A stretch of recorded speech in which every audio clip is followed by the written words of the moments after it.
Why do so many games, including mine, put seemingly random objects in the void? Today, we're gonna talk about it.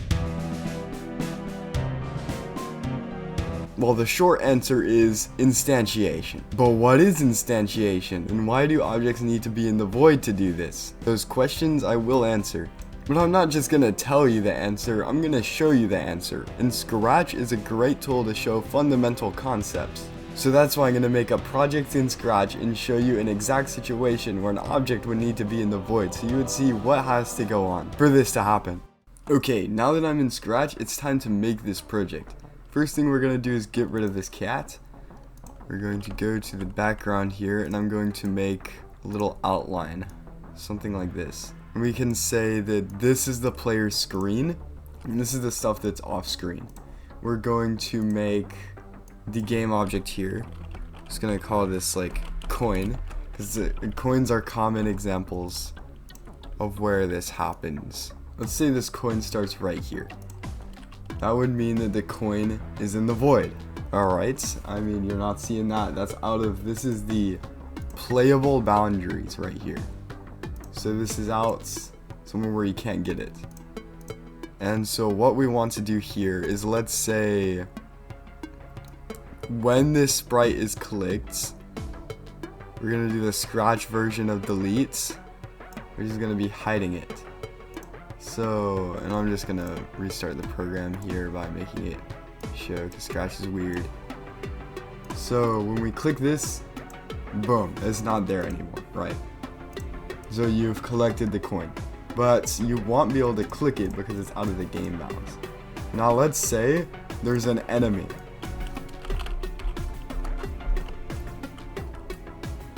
Alright, so we have here an extremely fierce enemy. And what we want to happen is when the enemy is destroyed, it'll spawn some coins for the player to collect. Okay, so when the enemy is down, we want to instantiate the coin 3 times. But Scratch uses some funky words. It uses clone, because all instantiation really is kind of just like cloning an object. What we want to do is create a clone here, and when the clone starts, it is going to set its X and Y to the enemy X and Y, which I already have set up here. Oh, what in the world? I made this private, didn't I? Yes, I did. Oh, hold on. I'll fix it. Okay, there we go. Easy. So now we set the X to the enemy's X value. And then we want to add a little bit of randomization.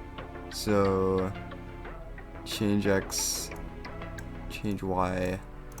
We're just gonna do randoms on both of these. Let's just say like -5, 5, and -5. Okay, so when we kill the enemy here, it'll spawn 3 coins and we can collect those. Great, right? Now I'm gonna show you a little bit of a problem. So what if we collect the coin in the void and then we kill the enemy?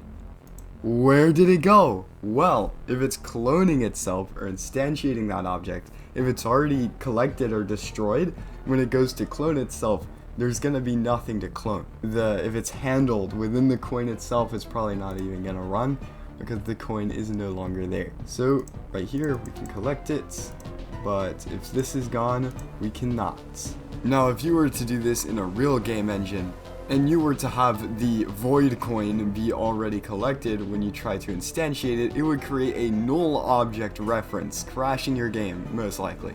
This makes you look like you don't know how to program, because you probably don't. And in order to avoid this, that's the reason the coins are put in the void, somewhere where the player can't easily access the coins. Because remember, once the coin is collected, it's probably going to crash the game and make the developer look like a fool. So put it as far away in the void as possible. In conclusion, some game objects are in the void to avoid getting collected by the player. And this is because they are instantiated or copied multiple times during the game.